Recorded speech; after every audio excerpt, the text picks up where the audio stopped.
Hello and welcome to Orders of Operations with Miss Bertrand.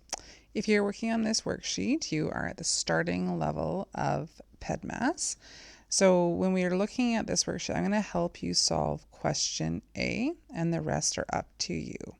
So when you begin any type of question like this, you always want to remember your orders of operations.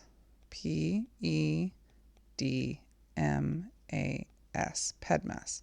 Remember, division or multiplication can come at the same time, just depending on which comes first, or addition and subtraction, same thing.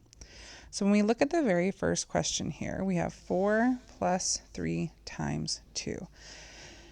This worksheet tells you which one to go first. So when we look at this first line here, it's rewritten the 4.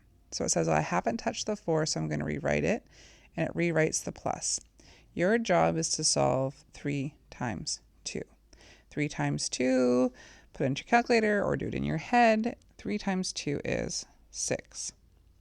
Once you're done that, now you have to solve the question. 4 plus 6 is equal to 10. And that's your answer. And that's how you do this question.